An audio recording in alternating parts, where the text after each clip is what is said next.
Well, good morning, everybody. Josan, and a big thank you to Chinachem and the Hong Kong Green Building Council for arranging this outstanding event today. So in around 20 minutes, I'm going to talk to you a little bit about the work that CLP is doing to collaborate with others in our society, in our region, to bring forward the agenda of net zero carbon electricity.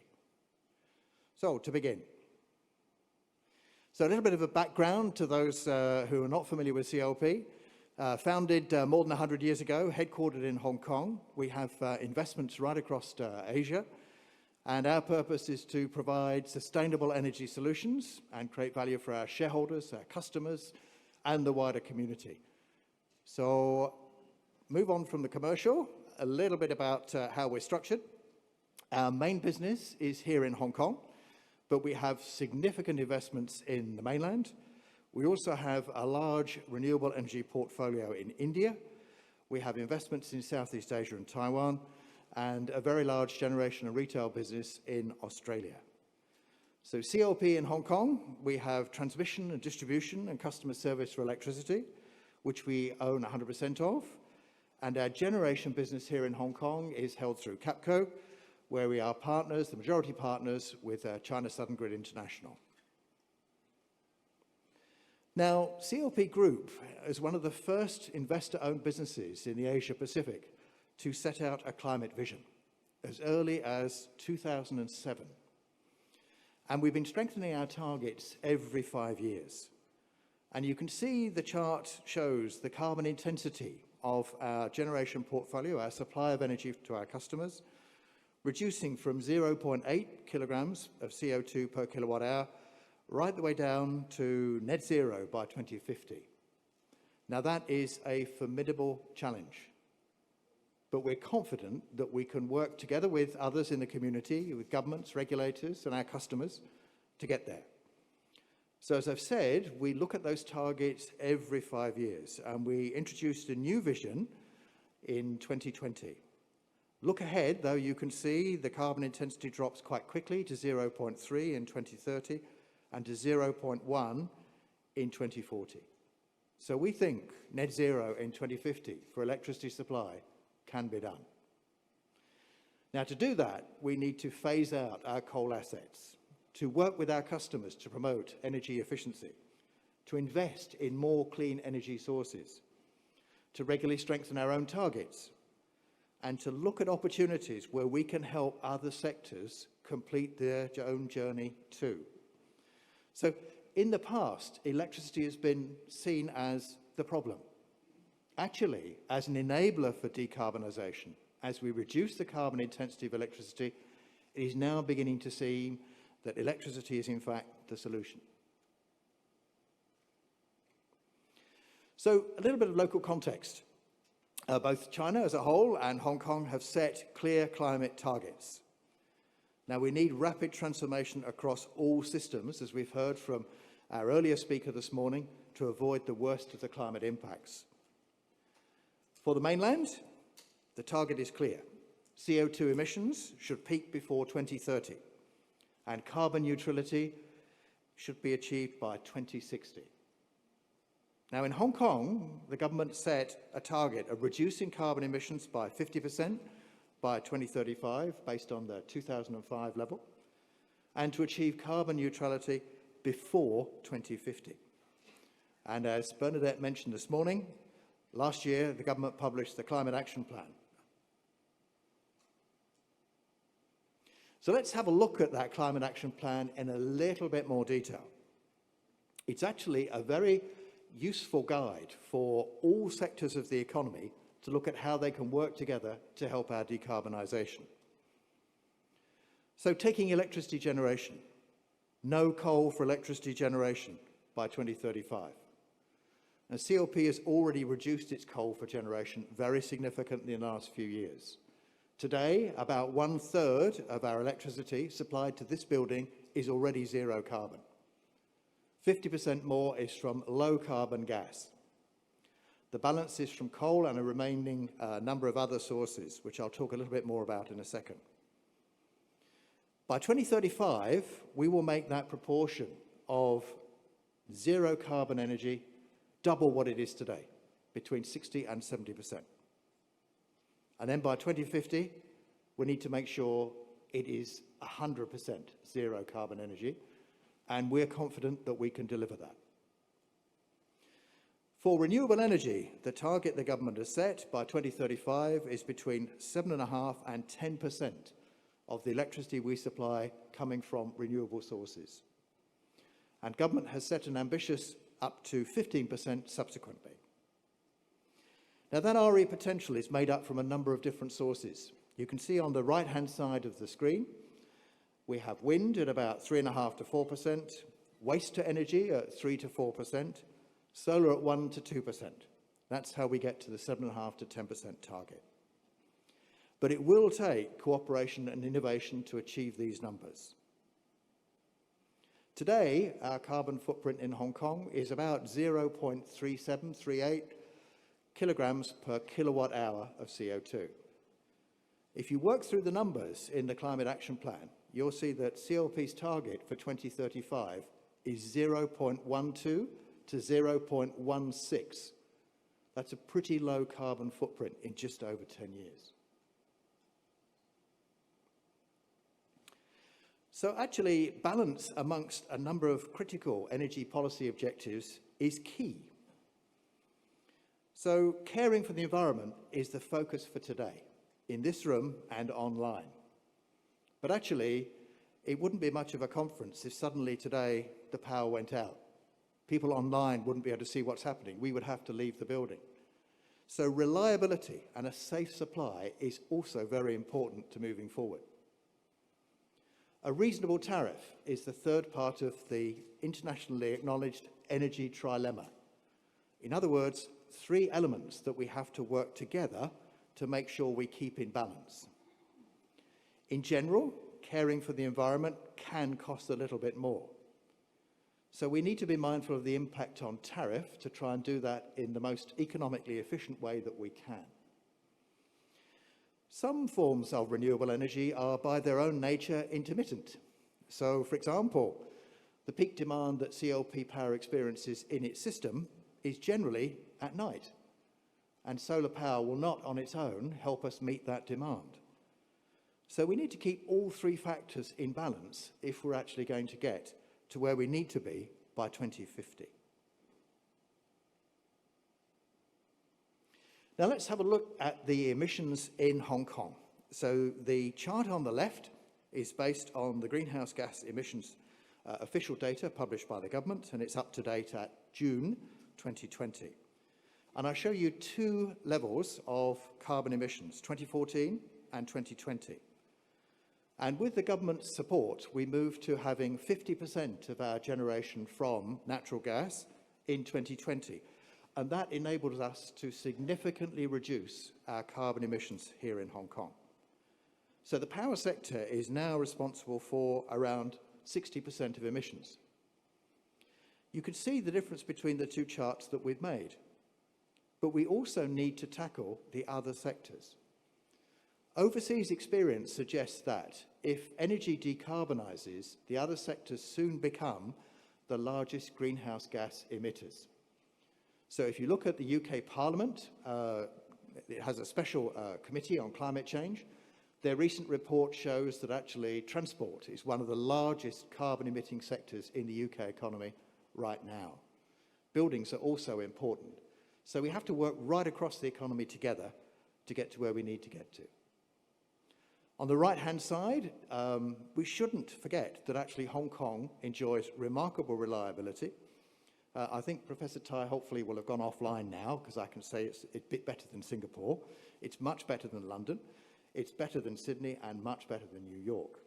Our tariffs in relative terms are also lower than many other major cities. So I've mentioned with the trilemma, we need good environmental performance, but we need low costs where we can get them, and we also need reliability. Now, what fuel should we use to generate electricity? This is a question that often comes up at these events.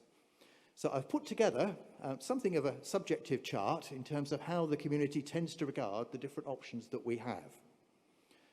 So coal tends to have a poor reputation. Obviously, its carbon emissions are relatively high, and it has air emissions. But until recently, it has been relatively cheap. That means low tariffs for consumers. It's reliable. I can physically bring it to Hong Kong, and I can store it at the power station, so I know that I can always have the fuel I need when I need it. But I think quite rightly, the public have a concern about its longevity in terms of moving forward on the environmental front. Natural gas has much lower carbon emissions than coal. It still produces carbon, but about half that of coal. It has been relatively expensive, and at the moment, with international events, it is extremely expensive. It is reliable. CLP has a number of different sources of gas that we bring into our power plants, so I'm quite comfortable that it can always meet our needs when we want it. And the public is quite supportive of gas. Nuclear. It has virtually zero emissions. As far as the planet is concerned, it has the same impact as RE. It actually has a relatively low price. I'm willing to share with you today that our price for the nuclear energy that we bring in from Daya Bay is significantly lower than either coal or gas, and it has zero carbon. It has been reliably supplying Hong Kong since the 1990s. But some in the community are concerned. Now, renewable energy tends to be the poster child. It has zero carbon and air emissions, but it is relatively expensive. For those of you that have taken advantage of CLP's FIT scheme, you will be well aware that the price that we pay you for that power is significantly more than the price at which we sell power to the general public. It's also, as I've mentioned, a little bit intermittent, but it is loved by the public. The last row on the slide is a newcomer, clean hydrogen. Now, hydrogen really does need to be clean. If it's produced as a byproduct of, let's say, fossil fuel use or petrochemical refining, it is not green. But if it is green, it has zero carbon and air emissions, but the price is unknown, but likely to be relatively expensive. It should be reliable if we can store it, and the public is yet to make a view on hydrogen for the future. So that's a very quick run through some of the choices in fuels I have for generating electricity. Now, back to Hong Kong. I'm a bit nervous about showing a chart on land in front of Chinachem, who probably know far more about this than I do. But basically, at the end of the day, we have very little land in Hong Kong which I could use for renewable energy generation. It's not like Arizona, not like Australia. And the urban population consumes around 46 billion kilowatt hours of electricity per annum, which would mean basically all our country parks would have their vegetation felled and would be covered in solar panels if I were to supply enough energy to match that demand. That's clearly not a sensible outcome for Hong Kong, so we need to look elsewhere for other solutions. So what can we do to get to that 7.5% to 10% target? Well, we can use solar panels on roofs. And in fact, if you look on most of the websites that Green Building Council, government and other leading organisations have, you'll see just how to do that. Bernadette mentioned this morning floating solar on reservoirs, and also CLP buys in surplus energy from government's waste-to-energy projects. We ourselves are looking to develop offshore wind. We have a permit for a wind farm off CLP, which we intend to bring forward to government as a potential wind farm development later this decade. The new turbines that are now available actually make it much more economic than it's been in the past. So looking at offshore wind, a lot's been happening across the boundary. So it's a little bit of a complicated chart, but if you can just see, this is the coast of Guangdong, and you can see a number of sort of amber-coloured boxes just off the coast. Those are actually wind farms being built. Some are operational, some are being planned and installed as we speak. but they are expected to significantly increase the amount of renewable energy available to Guangdong going forward. And Hong Kong would like to be part of that. Now, when we've got that intermittent wind, which tends to generate most of its power at night and in winter, or solar during the heat of the summer day, we need to look at how we can manage that. So 2 techniques. One is pump storage, which CLP already has in Guangzhou, and then battery energy storage is another. And we're looking at how we can use the latest technology there to help manage the intermittency of RE when we start bringing it into our system at scale. Now, RE, as I've mentioned, is intermittent, and if you just rely on renewable energy, it is very difficult to manage the system. As a grid operator, I can confirm that, and the IEA has also done the same. The IEA looks actually at a basket of energy sources to make sure we can get that reliability at a reasonable cost and achieve net zero going forward. So as the IEA says, we need dispatchable, low emissions power, and that is where nuclear comes in. So this is an up-to-date summary of developments in Guangdong on nuclear. Some plants, like Daya Bay, have been around for a long time. Others are being built now. Clearly, the central government works on the basis that nuclear can provide a very meaningful and significant contribution to decarbonisation of China's energy supply. And there may be opportunities for us in the future to tap into some of that power. Now, I mentioned hydrogen briefly. I think the technology is still nascent. It is not yet widely available in Hong Kong. It has to be green to count, otherwise there seems little point. And the key question is, how do we get it to Hong Kong, and what will it cost? So I think in terms of the power business, our view is that we will be doing some pilots with hydrogen in 2 or 3 years' time to check that our turbines can use it at Black Point, and I think that they can in a fairly blended fashion. But it depends on what's going to be available commercially and at how much, and I see this as something for the 2030s, if you like, rather than the 2020s. So to summarise, CLP's moves. We're working with our customers to look at distributed renewable energy. We'll work with our neighbours to bring in more zero-carbon energy that we can't produce in Hong Kong. We're replacing coal with natural gas. When hydrogen is available commercially in a green form, we will use that in our turbines. We're looking at energy storage, and we are thinking, as I've mentioned, on large-scale wind farms to provide some utility-scale RE. Now, as we've already heard, we need to engage the community, so we are rolling out smart meters. So for those of you who live in CLP's territory, you'll be getting a smart meter within the next 2 or 3 years if you haven't already got one. Your mobile phone will be able to show you on an app just how much power you're using. We also need to educate the next generation, so kindergarten schools right the way through to university students. We offer energy audits. For those of you in the building management or property management sector, you can ask our CLP experts to come and visit your building and do a walkthrough audit. We can give you recommendations on how you can save more energy. We look at payback, we look at what you can do and give you some recommendations to move ahead. We also offer free money. We have an eco-building fund. We will match your effort in energy saving.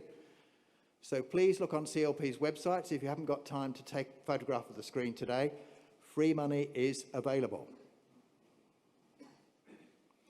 Community Energy Saving Fund. We offer grants if you replace your existing kit with more energy efficient equivalents. So again, please check it out on our website. EVs, very quickly. EVs are very efficient. They use an electric motor, much more efficient than the oil to internal combustion engine cycle.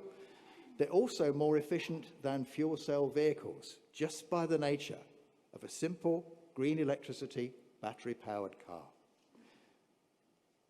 So, to summarise, we need both supply-side and demand-side action. So, saving energy in buildings, looking at decarbonising transport, but also on the supply side, moving away from coal through gas to more zero-carbon fuels going forward. So, Action is required by me, by my colleagues at CLP, but by all of us in the room. We want to work with the community, with our customers, and with government to try and see if we can make sure that we achieve that journey of net zero by 2050 on time. Now, if I can get that right, I also open up opportunities for all other sectors to also decarbonise, for example, in the transport sector. So thank you for your time this morning. Let's work together for a net zero 2050. Thank you.